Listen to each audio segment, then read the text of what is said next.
আমরা বহুবার বলেছি, জুলুম করেন না, মানুষের প্রতি অত্যাচার করেন না, মিথ্যা মামলা দিয়ে মানুষকে ফাঁসায়েন না, অযথা মানুষের নামে গায়েবী মামলা দিয়েন না, মানুষকে গুম খুন নির্যাতন আয়না ঘর করেন না।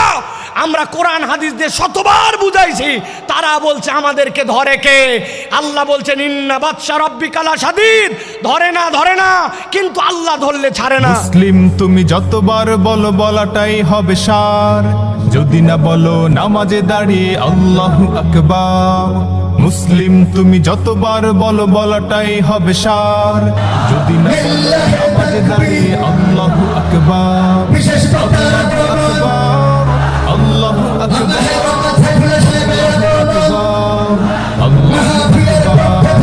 আল্লাহু আকবার,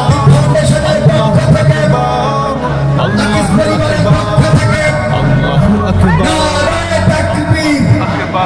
লিল্লাহি তাকবীর। প্রধান বক্তার আগমন। ঘরে ঘরে একটি ভিন্ন রকম মানুষের কাছে আবেগ কাজ করছে। কেননা কম বেশি মাহফিল অনেকই হয়, কিন্তু একসাথে 10-15 লক্ষ লোকের অ্যারেঞ্জমেন্ট এরকম চমৎকার পরিবেশে যেন একটি অনিন্দ সুন্দর বাগানে আমরা এসে গিয়েছি, এটা কিন্তু করা সকলের দ্বারা সম্ভব নয়, ঠিক কি না? বিগত সময়গুলো আমাদের সামনে পেরিয়ে গেছে, যেই সময়গুলোতে এরকম আয়োজন করার ব্যক্তিরা ছিলেন, কিন্তু এরকম আয়োজন আমাদেরকে করতে দেওয়া হয় নাই, ঠিক কি না? একটু আপনাদের মোবাইলের লাইট আছে? একটু শার্ট করে 5 সেকেন্ড সময় দিলাম, জ্বলায় ফেলেন দেখি। হ্যাঁ, একটু জ্বলায় ফেলেন। যার যার মোবাইল আছে কথা বলবেন না, একটা কথা হবে না, একজনও না। জ্বলাইছেন? এবার হাতটা উঁচু করেন, দুই হাত। যারা জ্বলাতে পারে নাই শিখায় দেন কেমনে জ্বলাতে হয়। হাত উঁচু করেন, হাত উঁচু করছেন, শক্ত করেন, একটু শক্ত, একটু ডানে দিকে নড়া দেন, এবার একটু বামে দেন, এবার একটু সামনে দেন, একটু পিছনে দেন, এবার একটু পিছনে টানা দেন। এবার হাতটা সোজা করেন, সোজা করেন। এবার হাতটা এরকম করে নড়াচড়া দেন, দুই দিকে নড়াচড়া দেন। এবার হাতটা সোজা করেন, স্ট্রেট, নো নড়চড়। গলাটা পরিষ্কার করেন, ভালো করে দিছেন। এবার আমরা আকাশ বাতাস মুখরিত করে আল্লাহর একটা তাকবীর দিয়ে আলোচনার মধ্যে প্রবেশ করতে চাই। যারা আসমান জমিন মুখরিত করে একটা তাকবীর দিতে পারবেন তারা বলেন আল্লাহুম্মা আমিন। এই স্বেচ্ছাসেবক ভাইরা, আপনারা দিবেন না তাকবীর? নাকি আপনারা ওয়াজের বাইরে? আপনারা তো ওয়াজের ভিতরে। হাত সোজা করেন। কারা কারা জ্বলাতে পারে নাই শিখায় দেন। হাত সোজা করেন, সোজা করছেন, আল্লাহুম্মা আমিন বলেন। এবার একটা আকাশ বাতাস মুখরিত করে তাকবীর দেখতে চাই। আমি আল্লাহু আকবার আসতে বলবো, লিল্লাহি তাকবীর, আপনারা জোরে করে আল্লাহু আকবার বলবেন, যাতে কোনো বিতাড়িত শয়তান এখানে থাকতে না পারে। পারবেন ইনশাআল্লাহ? দেখে এটা তাকবীর দেন, লিল্লাহি তাকবীর, লিল্লাহি তাকবীর। আল কোরআনের আলো, আল হাদিসের আলো, তোমার নেতা আমার নেতা, তোমার নেতা আমার নেতা, আলেম ওলামা যেখানে,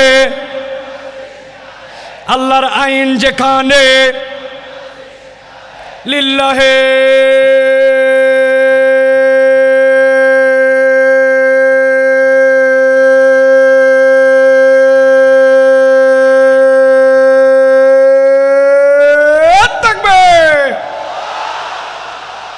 আলহামদুলিল্লাহ। হাত নামান, চুপ করে বসে যান, একটার কোনো কথা হবে না।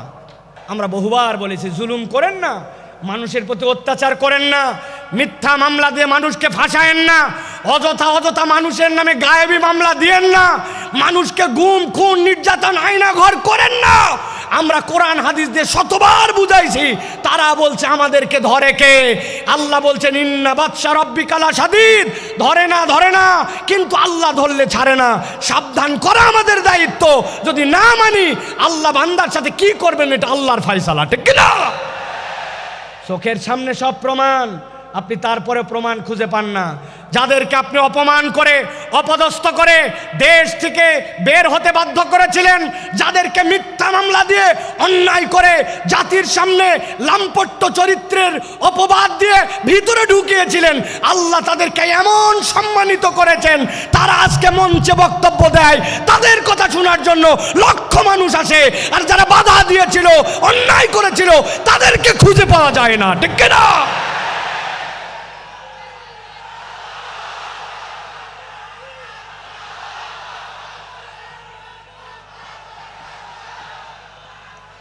প্রিয় ভাইয়েরা, যুগে যুগে যুগে যুগে জালিমদের ব্যাপারে আল্লাহ রাব্বুল আলামিন একটা কথা বলেছেন, খবরদার তোমরা এটা মনে করো না আল্লাহ রাব্বুল আলামিন জালেমদের ব্যাপারে গাফেল। আল্লাহ জালেমদের ব্যাপারে গাফেল নন, আল্লাহ রাব্বুল আলামিন খবর রাখেন। কিন্তু আল্লাহ রাব্বুল আলামিন কিভাবে ধরবেন এটা তোমার হিসাবের মধ্যে কুলাবে না। আজকে আল্লামা মামুন আল হক আপনাদের সামনে কথা বলবেন, এই একটা মানুষকে নিয়ে যে পরিমাণ অপমান অপদস্থতা তারা দেখিয়েছে, একজন আলেমে দ্বীনের হাতের মধ্যে হাত করা লাগিয়েছে, পায়ের মধ্যে ডান্ডা বেরি লাগিয়েছে, মাথার মধ্যে বারবার বলেছেন আমাদের ভয় নাই, হেলমেটটা পরায়ও না, শুধু জাতির কাছে অপদস্থ করার জন্য মিথ্যা বুলেট প্রুফ জ্যাকেট, মিথ্যা মাথার মধ্যে হেলমেট, এইগুলো দিয়ে আলেমকে অপমানিত করতে চেয়েছে। আল্লাহ দেখায় দিয়েছেন অপমান যারা করেছিলে আজকে তোমাদের পরিণতি কি। এই জন্য আমরা বলতে চাই, এখনো যারা আছেন, আগামীতেও যারা আসবেন, আপনারা যদি মনে করেন একদল গেছে আমরা সামনে বাপের বেটা, আপনাদেরকেও সতর্ক করতে চাই, আলেম ওলামা ইসলামপন্থী কোরআনওয়ালা তাদের সাথে বেয়াদবি করলে দুনিয়া আখিরাতে আল্লাহ তাদেরকে ছাড় দিবে না। সাবধান হয়ে চলবেন, সাবধান হয়ে চলবেন।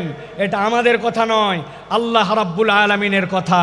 আল্লাহ রাব্বুল আলামিন বলছেন, ভালো করে জেনে রাখো দুনিয়ার মানুষ, ওয়ামা খলাকতুল জিন্না ওয়াল ইনসা ইল্লা লিয়াবুদুন, আমি জিন আর ইনসান এখানে কাউকে খাস আর আম করি নাই, গণভাবে তোমাদেরকে আল্লাহর ইবাদতের জন্য সৃষ্টি করেছি। অতএব তুমি যদি আল্লাহর আবদ হও, সেটা যেখানেই হোক না কেন, আল্লাহর উবুদিয়্যাতের মধ্যে ঢুকতে পারলে নিষ্কৃতির পথ আছে, আল্লাহর উবুদিয়্যাতের মধ্যে ঢুকতে না পারলে বাঁচার দ্বিতীয় কোনো রাস্তা নাই। আল্লাহ রাব্বুল আলামিন আমাদেরকে যেন এই কথাগুলি বোঝার তৌফিক দান করেন, বলেন আল্লাহুম্মা আমিন। প্রিয় ভাইয়েরা, আমি মূল আলোচনার মধ্যে প্রবেশ করব, তবে তার আগে এতক্ষণ যেটি বললাম এটা আমার নিজস্ব চিন্তা চেতনায় আমি খেয়াল করে দেখেছি। আমাদের যে মাহফিলগুলো হয়, এই মাহফিলগুলোতে আমাদের যারা শ্রোতারা আসেন তারা একটু এলোমেলো বাউন্ডারিহীন আসেন। কি শুনলাম আর কি শুনবো, খানিকক্ষণ আসলাম, স্লোগান দিলাম, তকবির দিলাম, হই হই করলাম, চলে গেলাম। এই মাহফিল বড় মাহফিল, লোক দেখানোর মাহফিল করে লাভ নাই। এই জন্য আমি চিন্তা করি যেখানেই যাই আগে অন্তত একটু আইল দেই, আইল বাঁধা। আইল চেনেন আপনারা? ভাই আইল যদি না থাকে পানি বাঁধবে? কথা বললেন না, পানি বাঁধবে? আসলে আমাদের থেকে অনেক ডিস্টেন্স হয়ে গেছে আপনাদের, তাই না ভাই? একটু দূরে চলে গেছেন আপনারা। প্রিয় ভাইয়েরা, আল যদি না থাকে তাহলে পানি যেরকম বাঁধে না, তো আমাদের জীবনে আমি যে কথাটা শুনবো এই কথাটার আগে একটা আল লাগবে, যে আমি কেন এই কথাটা শুনতেছি, এই কথাটা আমার শোনা কেন জরুরি। আমি তো আল্লাহ রাব্বুল আলামিনের পূর্ণ ইতাআতে ঢুকতে চাই, কিন্তু আমার জীবনভর এমন অপরাধ, এমন ভুলভ্রান্তি যে আমি কোনো লাইন খুঁজে পাই না, আমি কোন লাইনে যাব। তো ওই লাইনটা বোঝানোর আগে আমি একটু আইল দিলাম। এখন আপনাদের সহযোগিতা নিয়ে আমরা সরাসরি একটু তাফসীরের মধ্যে প্রবেশ করতে চাই। আপনারা প্রবেশ করতে চান? এখন আমরা বিতাড়িত শয়তান থেকে আশ্রয় প্রার্থনা করে সরাসরি কোরআনুল কারীমের মধ্যে প্রবেশ করব। দাঁড়ায় বসে, মহিলা প্যান্ডেলে, ছেলেদের প্যান্ডেলে, স্টেজে, এলইডি মনিটরের সামনে, ভিতরে বাহিরে, দেশে বিদেশে, কাছে দূরে, বাংলাদেশে লাইভে, নন লাইভে, যে যেখান থেকে দেখতেছেন সকলে একসাথে সমস্বরে আমার সাথে পড়েন, আউযু বিল্লাহি মিনাশ শাইতানির রাজিম, বিসমিল্লাহির রাহমানির রাহিম। ইন্নাল মুত্তাকিনা ফি জান্নাতিন ওয়া উয়ুন উদখুলুহা বিসালামিন আমিনিন। আমার আল্লাহ রাব্বুল আলামিন কিয়ামত পর্যন্ত আগত মানুষের কাছে বার্তা পৌঁছায় দিচ্ছেন। আল্লাহ রাব্বুল আমিন বলছেন, ইন্নাল মুত্তাকিনা ফি জান্নাতিন ওয়া উয়ুন, নিশ্চয় আমি রব তোমাদেরকে জানায় রাখলাম, যারা মুত্তাকি হবে, আল্লাহর কাছে যারা মুত্তাকি হিসাবে একবার বিবেচিত হয়ে যাবে, আমি রব তাদেরকে বলছি ফি জান্নাতিন ওয়া উয়ুন, তারা উদ্যান এবং নহরমালা ঝর্ণামালার মধ্যে তারা থাকবে। জিজ্ঞাসা হচ্ছে আল্লাহ রাব্বুল আমিন এখানে মুত্তাকি দ্বারা কি বুঝান? মুত্তাকির অনেক সংজ্ঞা আছে, আমি কেবলমাত্র ছোট্ট দুইটা জিনিস আপনাকে সারা জীবনের জন্য মাথার মধ্যে ঢুকাই দিতে চাই। মুত্তাকি মানে কনসেপ্টের মধ্যে পরিষ্কার রাখবেন, মুত্তাকি হচ্ছে সে আল্লাহ আমাকে যা যা নিষেধ করেছেন, আল্লাহর নিষেধাজ্ঞা থেকে যখন আমি বেঁচে থাকি, আল্লাহ যা আমাকে করতে মানা করেছেন সেইটার ধারে কাছে যখন আমি যাই না, সেই পথ যখন মারাই না, বান্দা যখন এই কাজ করতে শুরু করে, আল্লাহর কাছে সে তখন মুত্তাকি হিসাবে বিবেচিত হয়। সুবহানাল্লাহ বলে। হযরত ওমর ফারুক রাদিয়াল্লাহু তাআলা আনহু তার কাছে সে জিজ্ঞাসা করছে, খলিফাতুল মুসলিমিন, তাকওয়ার পথটা কি? মুত্তাকি কাকে বলে? ছোট্ট কথায় হযরত ওমর ফারুক বলেছেন, তুমি কি কখনো এমন গিরিপথ দিয়ে চলেছো, পাহাড়ের মাঝ দিয়ে এক পাহাড় তার এক পাহাড় যাওয়া লাগবে, আবার ওই পথটার মধ্যে অনেক কাঁটার গাছ আছে, চলেছি, ওই রাস্তায় তুমি কেমনে চলেছো আমাকে একটু দেখাও। সাহাবী ডেমনস্ট্রেশন করে দেখাচ্ছেন, খলিফাতুল মুসলিমিন আমিরুল মুমিনিন, যখন দেখেছি পাহাড়টা নিচু, আমার মাথা বেঁধে যাবে, মাথাটা নিচু দিছি, আবার যখন দেখছি উঠা লাগবে উঠছি, ডান দিকে ফিরা লাগবে ডানে ফিরছি, বাম দিকে কাত হওয়া লাগবে ফিরছি, আর আমার গায়ের মধ্যে যে কাপড়টা ছিল ওইটা যেন কোনো কাঁটার গাছের মধ্যে আটকায় না যায়, ওই জন্য কাঁটার গাছের মধ্যে আটকানোর থেকে বাঁচার জন্য কাপড়গুলা জড়ো করে করে আমি চলাফেরা করছি। হযরত ওমর ফারুক বলছেন, তুমি তো তাকওয়া বুঝেই ফেলছো, তাকওয়ার পথ তো এইটাই, হালাল হারামের সংমিশ্রণ আছে, আল্লাহর নিষেধাজ্ঞা আছে, অনেক কঠিন, কিন্তু তোমাকে যেহেতু বেরিয়ে যেতে হবে, তুমি বিবেচনা করে করে যখন চলো, এইটাই তোমার জন্য তাকওয়ার পথ। আল্লাহ বলছেন ওই তাকওয়ার পথে চলে যারা মুত্তাকি হবে, ইন্নাল মুত্তাকিনা ফি জান্নাতিন ওয়া উয়ুন, আমি রব্বুল আমিন তাদের জন্য জান্নাত আর তাদের জন্য ঝর্ণা রেখেছি। আল্লাহ ডাক দিয়ে বলবেন, উদখুলুহা বিসালামিন আমিনিন, ওর মধ্যে তোমরা নিরাপত্তার সাথে প্রবেশ করো। আল্লাহ মূলত বোঝাতে চান, আমার বান্দা যে একবার হবে, আমার এতাতকারী যে হবে, আমি তাকে জাহান্নামের জন্য সৃষ্টি করি নাই, আমি তাকে জান্নাত দিতে চাই। সুবহানাল্লাহ। কিন্তু বান্দা মনে মনে চিন্তা করছে, আমার তো গুনাহ খাতার কোনো শেষ নাই, আমি কেমনে বাঁচবো, আমি কেমনে এই পথকে গ্রহণ করব? আল্লাহ রাব্বুল আমিন বলছেন, বান্দা তুই ভয় পাস না, আমি তোর জন্য ঘোষণা করতেছি। রব্বুল আলামিন কোরআনুল কারীমের 5 নম্বর সূরা মায়েদা এর 74 নম্বর আয়াতের মধ্যে বলছেন, আফালা ইয়াতুবুনা ইলাল্লাহ ওয়া ইয়াস্তাগফিরুনাহু ওয়াল্লাহু গফুর রহিম। আমার আল্লাহ বলতেছেন, এই দুনিয়ার মানুষ ভালো করে বোঝো, আমি রব তোমাকে বললাম, আফালা ইয়াতুবুনা ইলাল্লাহ, তুমি কি আল্লাহর দিকে ফেরত আসবে না? ওয়াস্তাগফিরুনাহু, আর তুমি কি তোমার রবের কাছে ক্ষমা চাইবে না? এটার দ্বারা আল্লাহ কি বুঝাতে চান? তুমি যদি আল্লাহর কাছে ফেরত আসো আর যদি ক্ষমা চাও, আল্লাহ বলছেন আমি রব্বুল আমিন নিজেকে ঘোষণা দিলাম, আল্লাহু গফুরুর রহিম, রব তাকে দয়াময় ক্ষমা করার জন্য রেডি আছে। সুবহানাল্লাহ। তাহলে আমাদের কাজ রব্বুল আলামিনের কাছে ফেরত আসা। আল্লাহ অন্য আয়াতে বলতেছেন, কুল ইয়া ইবাদিয়াল্লাযীনা আসরাফু আলা আনফুসিহিম, কুল, হে নবী আপনি বলে দেন, ইয়া ইবাদিয়া, হে আমার বান্দারা, আল্লাযীনা, যারা, আসরাফু, বাড়াবাড়ি করে ফেলেছো, আলা আনফুসিহিম, নিজেদের অন্তরের উপরে, লা তাকনাতু মির রাহমাতিল্লাহ, তুই তোর রবের দয়া থেকে কখনো ভরসাহীন হয়ে যাস না, ইন্নাহু হুয়াল গফুরুর রহিম, আল্লাহ বলছেন তোর রব নিশ্চয় ক্ষমাকারী আর নিশ্চয় তোর রব রাহিম। আল্লাহ এরপরে বান্দাকে বলছেন ওয়ানিবু ইলা রাব্বিকুম ওয়া আসলিমু লাহু, আল্লাহর কাছে ফেরত আয় আর একবার বল আল্লাহ ভুল হয়ে গেছে, এখন আমি তোমার কাছে আত্মসমর্পণ করলাম। কোন পর্যন্ত ডিউরেশন?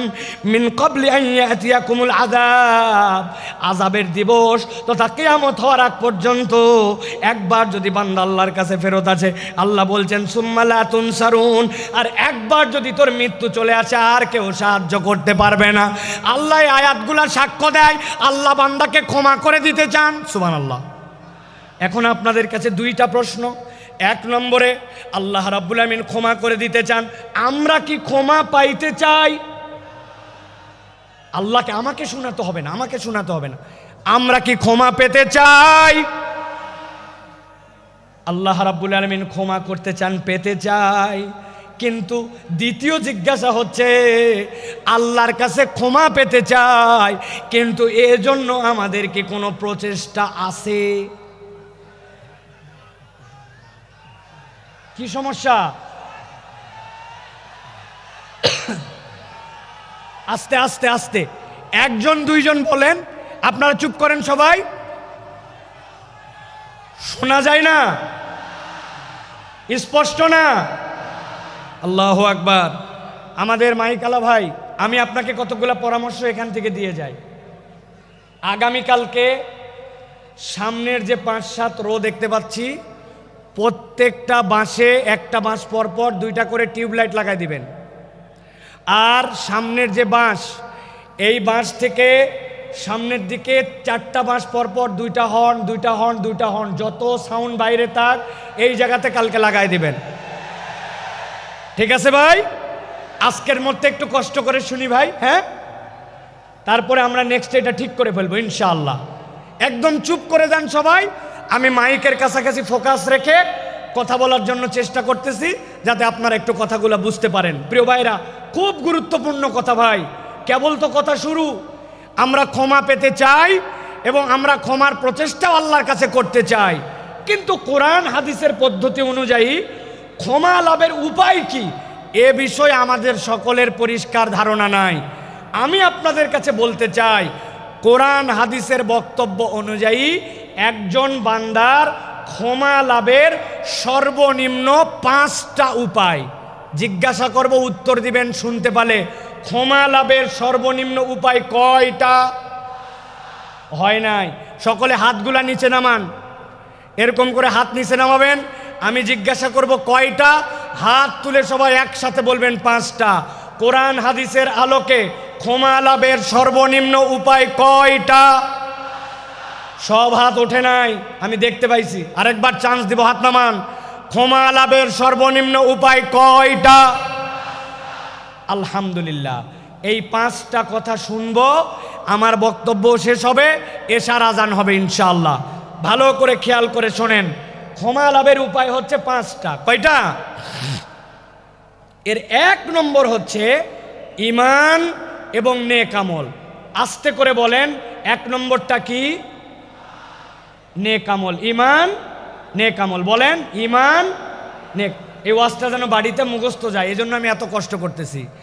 1 নম্বর ঈমান এবং নেক আমল। আল্লাহ রাব্বুল আমিন বলছেন, ওয়াদাল্লাহুল্লাযীনা আমানু ওয়া আমিলুস সালিহাত মিনহুম মাগফিরাতাও ওয়া আজরান আযীমা। আল্লাহ বলছেন, দুনিয়ার মানুষ শোনো, ওয়াদাল্লাহ, আল্লাহ তোমার সাথে ওয়াদা করছেন। আপনি বাড়ির থেকে বেরিয়ে এসেছিলেন, বাচ্চা বলছে আব্বা আমার জন্য চকলেট নিয়ে আসবে। আপনি বলছেন ঠিক আছে চকলেট নিয়ে আসবো, কিন্তু বাড়িতে ঢোকার সময় ভুলে গেছেন। আপনি আপনার ছেলেকে বলছেন 5-এ ভালো রেজাল্ট কর, একটা সাইকেল কিনে দিব, কিন্তু আপনি সাইকেল কেনার কথা আর সামর্থ্যে কুলাই নাই, ভুলে গেছেন। বউরে বলছেন এবার খালি বেতন পাই লাল রঙের একটা শাড়ি তোমাকে কিনে দিব। এরপরে কত বেতন গেল, কিন্তু শাড়ি কেনার ক্রেতা বা সামর্থ্য অনেক সময় হিসাবে মেলে না। আমরা ওয়াদা করি, কিন্তু অনেক সময় ওয়াদা আমরা রাখতে পারি না। এরকম আমাদের জীবনে হয় কি না? কিন্তু আল্লাহ বলতেছেন, বান্দা আমার জন্য ওয়াদা করা লাগে না, ফাআলুল লিমা ইউরিদ। আমরা আল্লাহর ব্যাপারে বলি ইন্নাকা লা তুখলিফুল মিআদ, আমার রব কখনো ওয়াদার ব্যতিক্রম করেন না।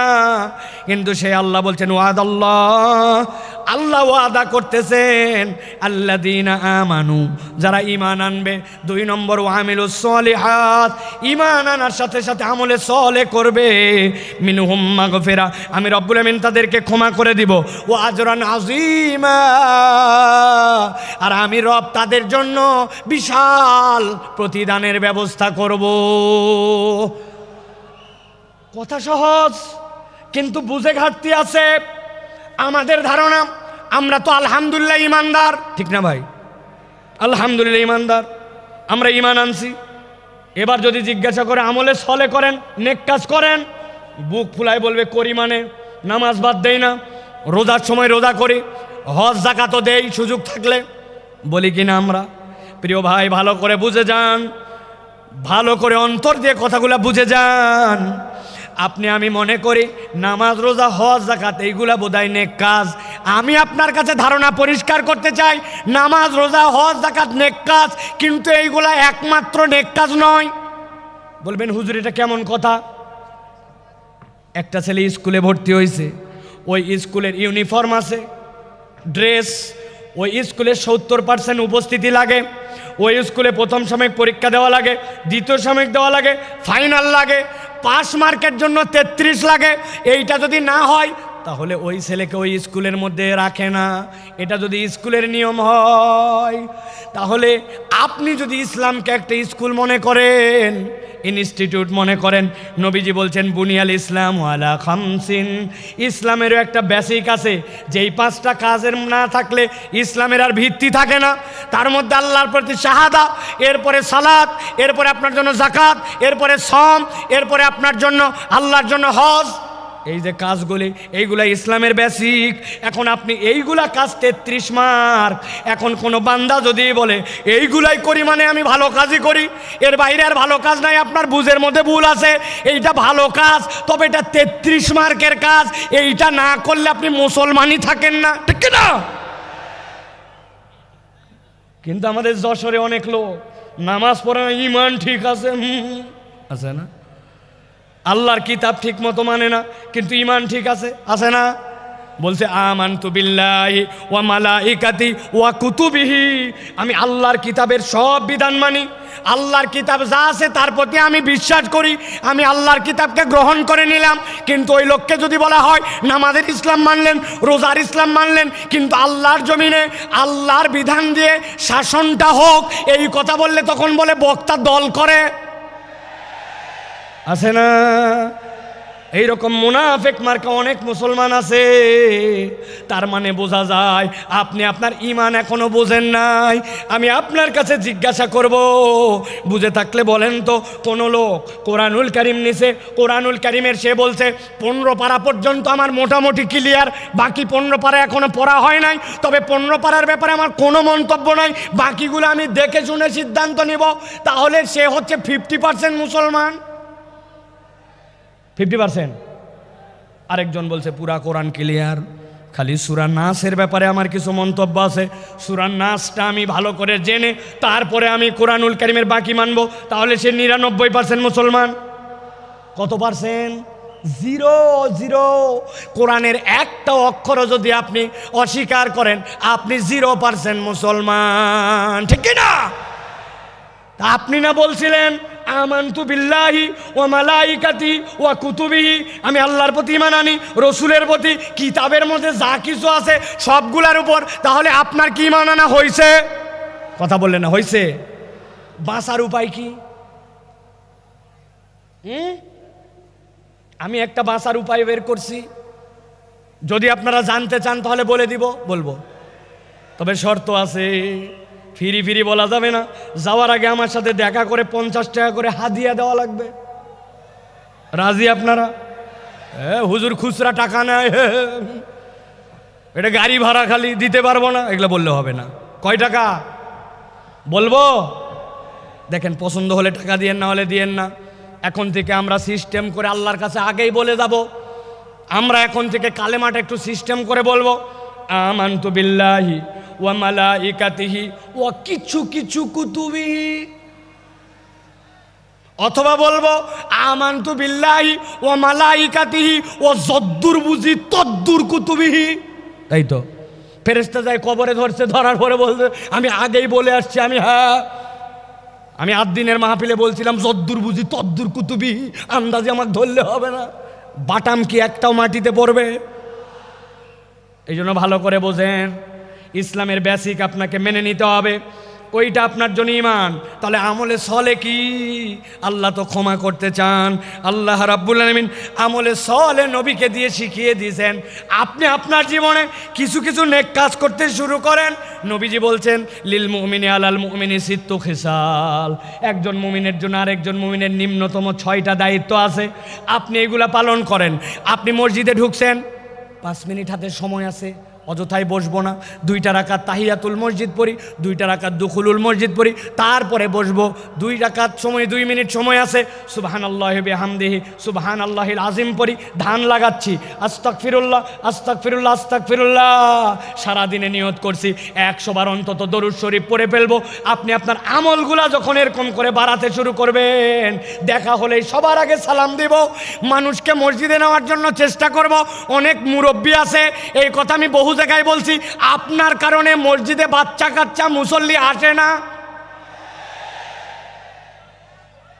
আপনারা মুরব্বীরা রাগ করেন না, আমি কিন্তু আমার সবচেয়ে বাংলাদেশের সিনিয়র মুরব্বী ভাই, ওই ভাইয়ের দাওয়াতে কিন্তু এখানে আসছি, ভাই বলি যদিও উনি আমার অনেক সিনিয়র।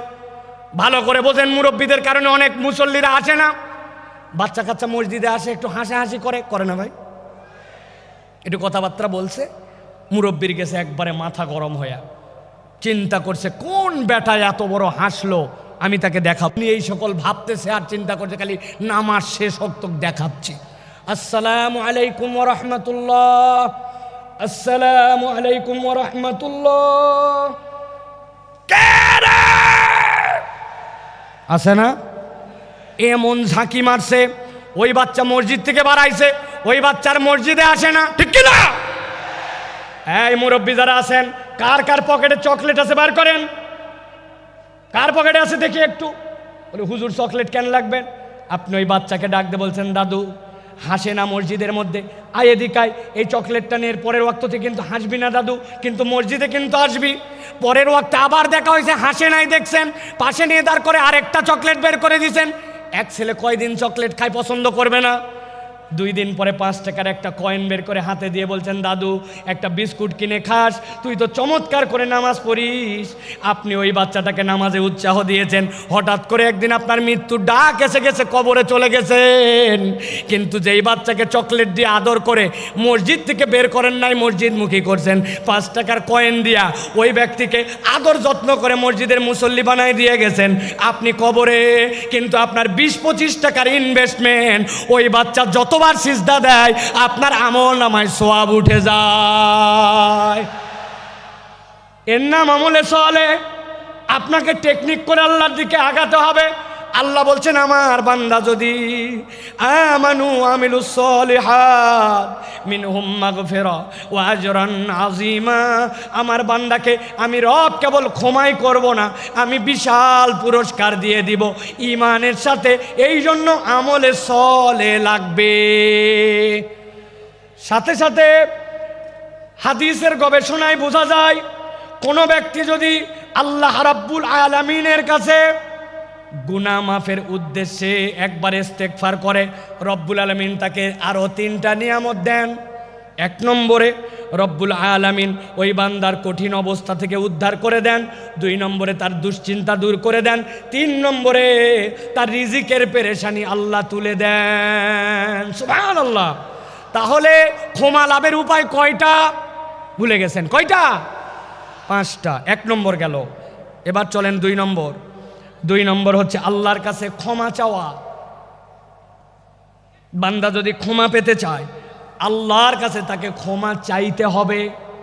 আল্লাহ রাব্বুল আলামিন বলছেন وَمَن يَعْمَلْ سُوءًا أَوْ يَظْلِمْ نَفْسَهُ ثُمَّ يَسْتَغْفِرِ اللَّهَ يَجِدِ اللَّهَ غَفُورًا رَحِيمًا। আমার আল্লাহ বলছেন বান্দা ভালো করে বুঝো, ওয়ামাই আমাল, তোমাদের মধ্যে যে করে ফেলে সুআন কোন গুনাহ আও ইয়াজলিম নাফসাহু অথবা নিজের উপরে সে জুলুম করে ফেলছে সুম্মা ইস্তাগফিরিল্লাহ এক মুহূর্ত দেরি করে নাই তার রবের কাছে সে ইস্তেগফার করেছে আল্লাহ বলছেন কেউ যদি আল্লাহর কাছে ইস্তেগফার করে ইয়াজিদিল্লাহ গফুরার রাহিমা আল্লাহর কাছে ইস্তেগফার করলে আল্লাহকে সে দয়াময় ক্ষমাশীল হিসাবে পাবে সুবহানাল্লাহ আল্লাহ চান আমার বান্দা আমার কাছে মাপ চাক কিন্তু ওই মাপ চাওয়াটা যেন মাথা খাটানো মাপ চাওয়া হয় ওই মাপ চাওয়াটা যেন ঠোঁটের মাপ চাওয়া না হয় ওই মাপ চাওয়াটা যেন স্বয়ং বেয়াদবি না হয় অনেক সময় বাচ্চা কাচ্চাকে বাপ মা কারোর সাথে বেয়াদবি করলে বলে বল সরি বল সরি বল ওই বাচ্চা এমনভাবে সরি বলে সরি বলাটাও একটা বেয়াদবি সরি এমনভাবে বলছে তো আমরাও অনেক সময় আল্লাহর কাছে বেয়াদবের মতো মাপ চাই আপনারা বুঝতে পারেন নাই আমার কথা জন্য এই কথাটার সাথে সাড়া দেন নাই আমরা আল্লাহর কাছে অনেক সময় বেয়াদবের মতো মাপ চাই ঠিক বলছেন যারা বোঝেন নাই এক্সাম্পল দিয়ে বুঝাই ইমাম সাহেব সালাম ফিরাচ্ছে খেয়াল করেন আসসালামু আলাইকুম ওয়া রাহমাতুল্লাহ নামাজ শেষ আসসালামু আলাইকুম ওয়া রাহমাতুল্লাহ আছে আপনি কি বলছেন আল্লাহর কাছে আরেকটা বুঝাই এমপি সাহেবের কাছে গেছেন একটা চাকরি দরকার আপনার ছেলের জন্য সুন্দর করে যাই এমপি সাহেবের কাছে বলতেছেন মাননীয় এমপি সাহেব আপনার কাছে আসছি আমার ছেলের কাছে চাকরি দরকার জরুরি ভিত্তিতে আপনার অনেক ক্ষমতা আছে চাকরি দরকার মেহরবানি করে দ্রুত আমাকে চাকরি দেবেন আসসালামু আলাইকুম রহমতুল্লাহ এমপি সাহেব বলছে পাগলটা কোত্থেকে আসছে রে এটা আস্তা বেয়াদব কথা বললেন না অত দূর গেলাম না আমি হুজুরের কাছে আসছেন হুজুর আমার ছেলেটা অসুস্থ আমার ছেলের জন্য আপনি দোয়া করবেন মানে করে আসসালামু আলাইকুম রহমতুল্লাহ হুজুর বলবে কি রে পাগল না ছাগল রে আমার কাছে এত জোরে এসে দোয়া চাচ্ছে আপনি হুজুর আপনি এমপি সাহেব আপনি লোকের কাছে যদি এরকম করে চান তাইলে ওই লোক আপনাকে বেয়াদব বলে আর আল্লাহর কাছে আমার প্রয়োজন কিন্তু আমি এমনভাবে আল্লাহর কাছে চাই 2টা মিনিট হাতের সময় নাই মনোযোগ দিয়া কায় মনোবাক্যে দিল লাগায়া আল্লাহর কাছে সিজদায় পড়ে 5 মিনিট 10 মিনিট ধরে কেঁদে কেঁদে আল্লাহর কাছে আমরা মাপ চাই না অথচ আমার গুনাহ খাতার কোনো শেষ নাই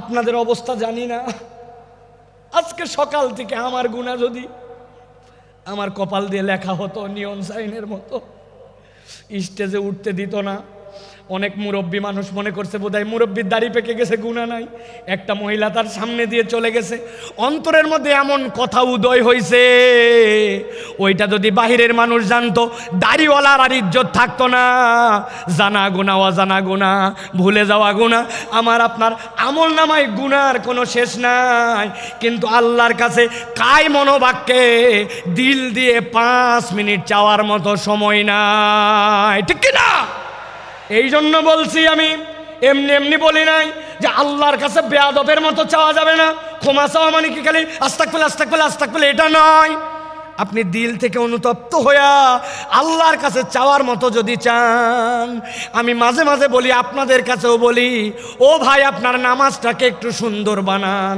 আমি নামাজ সুন্দর বানানোর জন্য একটা শুধু পরামর্শ দেই আজকের থেকে শপথ নেন আপনার জামাত ছাড়া ব্যক্তিগত যত সুন্নত নফল আমি 7 তাসবির নিচে রুকু সিজদা আর দিব না রাজি সুবহানাল্লাহ সুবহানাল্লাহ সুবহানাল্লাহ সুবহানাল্লাহ সুবহানাল্লাহ সুবহানাল্লাহ এরকম 60টা তাসবিহ পড়ব রুকুতে সুবহানা রাব্বিয়াল আযীম সুবহানা রাব্বিয়াল আযীম সুবহানা রাব্বিয়াল আযীম এরকম করে 60টা তাসবিহ রুকুতে 60টা তাসবিহ সিজদাতে আমার নফল ব্যক্তিগত নামাজ আজকের থেকে 60টা তাসবিহর নিচে হবে না রাজি আছেন ইনশাআল্লাহ হঠাৎ করে উঠে গেছি 3 বার পরে রেগুলার অভ্যাস আবার টাইট করছি পরের রাকাত থেকেই না আমি তো 7 তাসবিহর নিচে উঠবো না আমি আল্লাহর কসম করে বলতেছি আপনার নামাজের 50% সুন্দর হয়ে যাবে তাহলে 2 নম্বর আল্লাহর কাছে ক্ষমা চাওয়া 3 নম্বরে আল্লাহর কাছে তওবা করা বলেন 3 নম্বর তওবা করা বলেন অনেকে বলবেন হুজুর ইস্তেগফার আর তওবার মধ্যে কি পার্থক্য একটু আগেই তো বললেন ইস্তেগফারের কথা ক্ষমা চাওয়ার কথা, তাহলে তওবার মধ্যে পার্থক্য কি? তওবার রকম আছে 4টা, দীর্ঘ আলোচনা সেদিকে যাব না, কিন্তু তওবার মানেটা ভালো করে বোঝেন। আল্লাহ কোরআনে বলেছেন তুবু ইলাল্লাহি তাওবাতান নাসুহা, তোমরা আল্লাহর কাছে তওবা করো, তওবাটা যেন নাসুহা হয়। কি হয় নাসুহা মানে কি? আরবিতে নাসুহা শব্দটার উৎপত্তি স্থল 2টা, হয় নাসাহাতুন বা নাসাহাতুন। পেটের মধ্যে বাচ্চা, শাশুড়ি মা চিন্তা করছে আমার মেয়ের ডেলিভারি হবে, বাচ্চা কাচ্চার জন্য কাঁথা সেলাই করা লাগবে, এই ছিঁড়া লুঙ্গি, এই চাদর, অমুক কাপড়, এইগুলা জোড়া দিয়ে দিয়ে কাঁথা বানায়, ঠিক কিনা? ভালো করে মনে রাখবেন, নাসাহাতুন মানে ভাঙ্গা সম্পর্ক জোড়া লাগানো, আর নাসাহাতুন মানে ফেরত আসা। আল্লাহ বলছেন আমি আমার বান্দাকে দেখতে চাই অতীতের জন্য অনুতপ্ত, ভবিষ্যতে আর করবে না, আল্লাহর সাথে সম্পর্ক ছিন্ন হয়েছিল জোড়া লাগাবে আর আল্লাহর কাছে ফেরত আসবে। একবার যদি তুমি তওবা করতে পারো, আল্লাহ বলছেন আমি তোমার সব গুনাহ খাতা মাফ করে দিতে রেডি আছি। আল্লাহ কোরআনে বলছেন ওয়া হুয়াল্লাযী ইয়াকবালুত তাওবাতা আন ইবাদিহি ওয়া ইয়াফু আনিস সাইয়্যাত ওয়া ইয়ালামু মা তাফআলুন। আমার আল্লাহ বলছেন ওয়া হুয়াল্লাযী ইয়াকবালুত তাওবা, তিনি তো সেই রব যিনি তওবা কবুল করেন আন ইবাদিহি, তার না বান্দা এগুলা। আল্লাহ বলছেন ওই আফু আনিস সাইয়্যাত, আর তিনি তো তার দোষ ত্রুটিগুলা ক্ষমা করে দেন। ওই আলামু মা তাফআলুন। যুবক রে, মোবাইলে এমবি কিনে রাত্রে কি দেখেছো? বাহিরে জুব্বা টুপি লাগায়া ঘুরছো, মানুষ হুজুর হুজুর বলছে, কিন্তু নামাজের অবস্থা কি ছিল, আমলের অবস্থা কি ছিল, ভিতরের অবস্থা ছিল কেউ জানে না। আল্লাহ বলছেন মৃত্যুর খাটলি সকলের কাছে লেগে যাবে, কিন্তু আল্লাহ সব জানেন। আল্লাহ চান আমার বান্দাকে আমি ক্ষমা করে দেই, এই জন্য আল্লাহ বলছেন বান্দা যেন আল্লাহর সাথে ভাঙা সম্পর্ক জোড়া লাগায়, আর আল্লাহর কাছে যেন বান্দা ফেরত আসে। সুবহানাল্লাহ। ভাঙা সম্পর্ক জোড়া লাগায় তওবা করে করে যদি আল্লাহর কাছে ফেরত আসে, আল্লাহ কেমন পছন্দ করেন। নবীজি বলছেন এক লোক মরুভূমির পথে রওনা হয়েছে, উটের পিঠের মধ্যে তার খাবার, 7 দিনের রাস্তা ধরেন, অর্ধেক পেরিয়েছে। যেই না অর্ধেক রাস্তা পার হয়েছে, যাওয়ার পরে একটু গাছের নিচে ক্লান্তি আসছে, ঘুমায় গেছে। ঘুমায় যাওয়ার পরে ঘুম থেকে উঠেছে, উঠার পরে দেখে হায়রে আমার যে খাবার সহ উঠ ছিল, উঠ নাই, উঠ পালায় গেছে। মরুভূমিতে যদি কারো উঠ পালায়, ওই উঠ আর ফেরত আসেন। ওই বান্দা জানে সামনে 3 দিন যে আগাবে এই তার ক্ষমতা নাই, মরুভূমি যে গরম, একদিনে শেষ হয়ে যাবে, পিছনে যে বাড়িতে ব্যাক করবে সেই সুযোগ নাই। ওই লোক তো ঘাবড়ায় গেছে, নিশ্চয়তা এখন নিশ্চিত আমার মৃত্যুর চিন্তায় ওই লোক আবার ঘুমায় গেছে। আল্লাহর নবী বলছেন এরপরে হঠাৎ করে সে উঠেছে, উঠার পরে দেখে উটটা আবার তার সামনে এসে হাজির হয়ে গেছে। ওই উট আর পালায় যায় নাই, খাদ্য নিয়ে তার সামনে দাঁড়ায়া উত্তেজিত হয়ে সে বলছে আয় আল্লাহ, আপনি আমার গোলাম আর আমি আপনার মাবুদ। যদিও কথাটা হাকিকি না, কিন্তু আনন্দে উত্তেজিত হয়ে বলছে। আসলে বলার কথা আল্লাহ আপনি আমার মাবুদ আর আমি গোলাম, কিন্তু উত্তেজনায় কথা ঘুরে গেছে।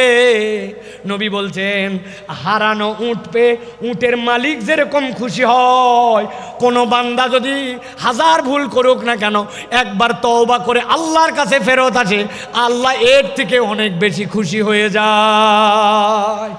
সুবহানাল্লাহি বিহামদি। এই জন্য প্রিয় ভাইরা, আল্লাহর কাছে তওবা করে আমাদেরকে ফেরত আসতে হবে। তাহলে 1 নম্বর ঈমান এবং নেক আমল, 2 নম্বর আল্লাহর কাছে ক্ষমা চাওয়া, 3 নম্বর তওবা করা, 4 নম্বর তাকওয়া অর্জন করা। কি করা? তাকওয়া অর্জন। আল্লাহ বলছেন ইন্নাল্লাযীনা ইয়াখশাউনা রাব্বাহুম বিল গায়ব লাহুম মাগফিরাতুন ওয়া আজরুন কাবীর, মাগফিরাতুন ওয়া আজরুন কাবীর। আল্লাহ বলছেন যারা আল্লাহকে ভয় করে, আল্লাহকে ভয় করে চলে, আল্লাহ ভয় করাটাই অটোমেটিক রব্বুল আলামিন বলছেন তার ক্ষমা প্রাপ্তির কারণ হয়। সুবহানাল্লাহ। আমরা বাংলাদেশ নিয়ে স্বপ্ন দেখি, বাংলাদেশ সোনার বাংলাদেশ হবে, বাংলাদেশ দুর্নীতিমুক্ত বাংলাদেশ হবে। এর জন্য দুর্নীতি দমন কমিশন এর জন্য সিসিটিভি, এর জন্য অনেক কিছু আমরা আয়োজন দেখলাম। কিন্তু জিজ্ঞাসা করতে চাই, এত আয়োজন করেও বাংলাদেশকে কি দুর্নীতি মুক্ত করা গেছে? দুর্নীতি মুক্ত তো হয় নাই, আরও দুর্নীতি বেড়েছে।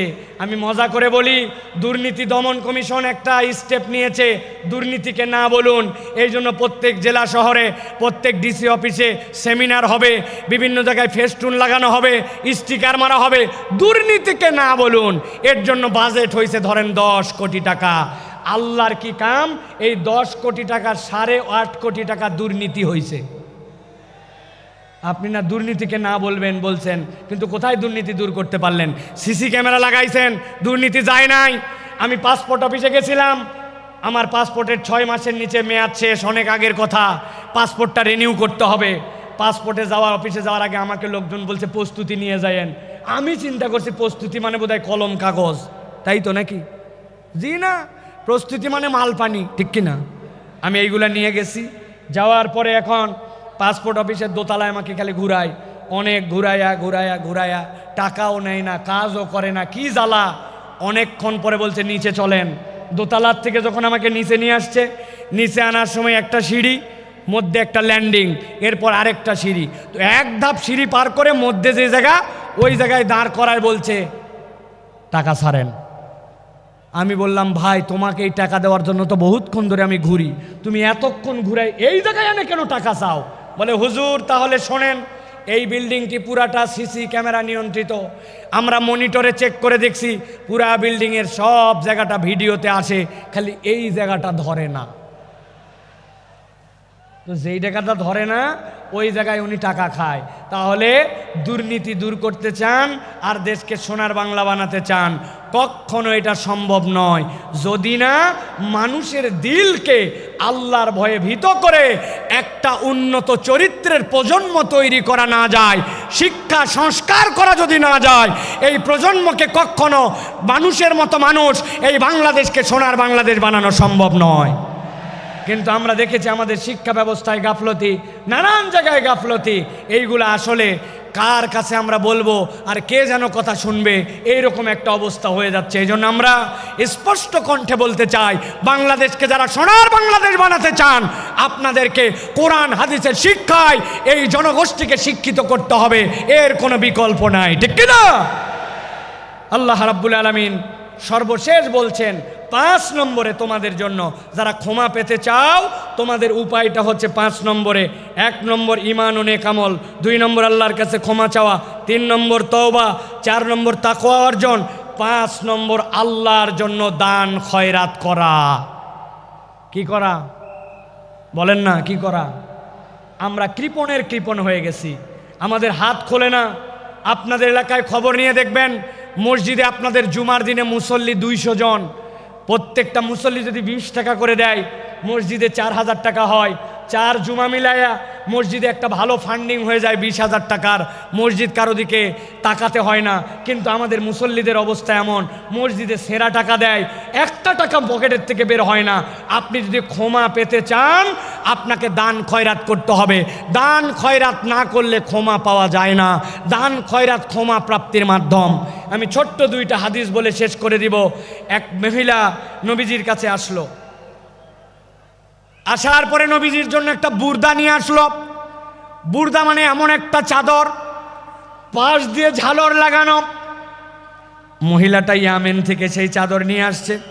সাহাবীরা বলছে, নবী সাল্লাল্লাহু আলাইহি ওয়াসাল্লামের কাছে আসে যখন বলল, হাযা হাদিয়াতুল লাকা ইয়া রাসূলুল্লাহ, নবীজি এমনভাবে হাত পেতে ওইটা নিলেন যেন কতই না তার প্রয়োজন। সম্মান জানায় নবীজি নিলেন। নেওয়ার পরে নবীজি গায়ে দিলেন। সাহাবায়ে কেরাম বলছেন, নবীজির গায়ে এত সুন্দর লাগছিল, এত সুন্দর ড্রেসে আমরা নবীকে খুব কমই দেখেছি। হঠাৎ করে একজন সাহাবী বলে, ইয়া রাসূলুল্লাহ, আপনার চাদরটা আমাকে দেন। নবীজির সাথে সাথে উঠে বাড়ির মধ্যে চলে গেলেন। সাহাবীরা বুঝলেন নবীজি পুরাতন চাদর পরে নতুন চাদরটা ওই সাহাবীকে দিয়ে দিবেন। সাহাবায়ে কেরাম ওই সাহাবীকে বললেন, তুমি এই কাজ করলে কেন? নবীজি দেখলে না কত সুন্দর লাগতেছিল, কত আগ্রহ করে নিলেন, তুমি কেন এখনই চাইলে? ওই সাহাবী বলতেছেন, ও আমার সাহাবীরা, চাদরের যে খুব বেশি আমার দরকার তাও না, কিন্তু আমি চেয়েছি। নবীজি চাদরটা গায়ে দিয়েছেন, আর কেউ গায়ে দেয় নাই, ওই চাদরটা দিয়ে যেন আমার দাফন কাফন হয়, এই জন্য আমি চাদরটা চাইছি। ঠিক ঠিক নবীজি বাড়ির থেকে বের হয়েছে, তার হাতে চাদরটা তুলে দিলেন। আল্লাহর নবীর কাছে কেউ চেয়েছে আর ফেরত গেছে এরকম কোনো প্রমাণ নাই। এক মহিলা নবীজির জন্য কয়টা খেজুর আর একটা শশা নিয়ে আসছে। যাদের শরীরে এনার্জি পান না, শরীর ভালো হয় না, পেটের অসুবিধা নানান কিছু, আপনি শশা আর খেজুর মিলায় খাবেন, আল্লাহ চাইলে আপনার শরীরকে আল্লাহ চাঙ্গা বানায় দিবেন। নবীজি পছন্দ করতেন, ওই মহিলা নিয়ে আসছে এইটা।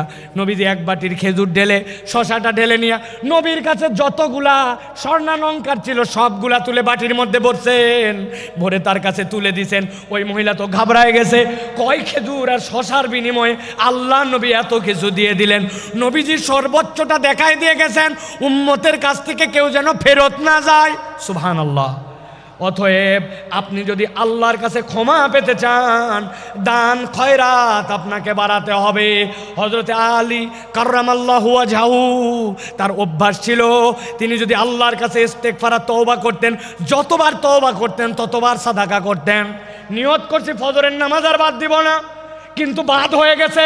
তওবা করছি, আল্লাহ আগামী কালকে থেকে ঠিক করব, কিন্তু 100 টাকা পানিশমেন্ট দিয়ে দিছি। আল্লাহর কাছে বলছে আর মিথ্যা কথা বলবো না, আবার ফট করে একটা মিথ্যা বের হয়ে গেছে। নিয়ত করছি 2 রাকাত নামাজ পড়বো আর 100 টাকা দান খয়রাত করব, তওবাও করছি, সাদাকাও করছি। এটা আলী রাদিয়াল্লাহু তাআলা আনহুর চরিত্র ছিল। এই জন্য আল্লাহর কাছে যদি ক্ষমা পেতে চায়, মুসলমানের চরিত্র কৃপণ হবে না, মুসলমানের চরিত্র হবে হাত খোলা। সুবহানাল্লাহ। একটা ফকিরের অনুভূতি বলে আজকের কথা শেষ করব। এক মালদার লোক, তার কাছে এক ফকির গেছে, যে বলছে কিছু দেন। ওই লোক পকেটে হাত দিয়ে দেখে মানি ব্যাগ নাই, বুক পকেটেও টাকা নাই, বিব্রত হয়ে গেছে। আরে আমি তো মানি ব্যাগ ছাড়া জামা নিয়ে বের হয়েছি। ফকির ডাক দিছে, ডাক দিয়ে গায়ে হাত দিছে, পিঠে হাত দিয়ে বলছে, বাবারে সত্যিকার কথা, পকেটে টাকা একদম নিয়ে বের হই নাই, ভুলে গেছি টাকা আনতে, মানি ব্যাগ আনতে মনে নাই, এই জন্য তোকে দিতে পারলাম না। বাবারে এরপরে তুই চাইলে ইনশাল্লাহ তোকে দিব। এই কথা শুনে ওই ফকির দোয়া করতেছে ওই লোকের জন্য, আল্লাহ আপনাকে বারবার মানি ব্যাগ আর টাকা ছাড়া বের হওয়ার তৌফিক দান করুক। ওই লোক ঘাবড়ায় গেছে, কিরে আমার প্রতি কি রাগ করে এই কথা বললো নাকি, বদদোয়া করলো নাকি? যে কোনো একজন আজানের উত্তর দেন। আমার প্রতি রাগ করলো নাকি, বদদোয়া করলো নাকি? বলছে, বাবা তুই এই কথা বললি কেন, যে বারবার আপনি মানি ব্যাগ ছাড়া বের হন? ও বলতেছে, শোনেন, টাকা চাইলে তো কতকেই দেয়, ভালো মনে দেয়, খারাপ মনে দেয়, অনেক টাকা দেয়, কিন্তু আমরা যারা দরিদ্র মানুষ, হত দরিদ্র মানুষ, মানুষ আমাদের সাথে একটু সুন্দর করে কথা বলে না, কেউ একটু গায়ে হাত দিয়ে আদর করে কথা বলে না, টাকা চাইলে টাকাটা দেওয়ার সময় কেমন করে জানি দেয়। আমরা তো একটু ভালোবাসাও দাবি করি। তো আজকে আপনার পকেটে মানি ব্যাগ না থাকার কারণে যে গায়ে হাত দিয়া, মাথায় হাত দিয়ে আদর করে আপনি ভালোবাসা দিছেন, ওইটা আমার অনেক বেশি দরকার। এই জন্য দোয়া করছি, আপনি মানি ব্যাগহীন আসেন, তাহলে আমি আদরটা অন্তত পাবো। বুঝেন, সব সময় সব অভাবী মিসকিন কেবলমাত্র আপনার কাছে টাকা পয়সার ডিমান্ড করে না, ভালোবাসা চায়, সুন্দর কথা চায়, আদর চায়, স্নেহ চায়। এটাও আল্লাহর পক্ষ থেকে বড় একটা দান হিসাবে বিবেচিত হবে। অতএব আচরণ সুন্দর করি, দান সাদাকা করার চেষ্টা করি। ক্ষমা প্রাপ্তির এই 4টা গুণ। আর প্রথমে আপনাদের কাছে বলেছি, আল্লাহর কাছে ক্ষমা প্রাপ্তির তালিকায় ওঠার জন্য, হেদায়েতের রাস্তা পাওয়ার জন্য 2টা সিঁড়ি। এই 2টার সমন্বয় করে যদি আমরা চলি, মৃত্যু আর জান্নাতের মধ্যে আমাদের কোনো বাধা থাকবে না ইনশাআল্লাহ। আমরা তাহলে আল্লাহর কাছে এই কথাগুলি অনুযায়ী আমল করার চেষ্টা করব তো ইনশাআল্লাহ। ইনশাআল্লাহ আল্লাহ কবুল করবেন। আল্লাহুম্মা আমিন। হাযা মা ইনদি ওয়াল ইলমু ইনদাল্লাহ। সুবহানাকাল্লাহুম্মা বিহামদিকা আশহাদু আল্লা ইলাহা ইল্লা আনতা আস্তাগফিরুকা ওয়া আতুবু ইলাইক। ওয়াসসালামু আলাইকুম ওয়া রাহমাতুল্লাহি ওয়া বারাকাতুহু।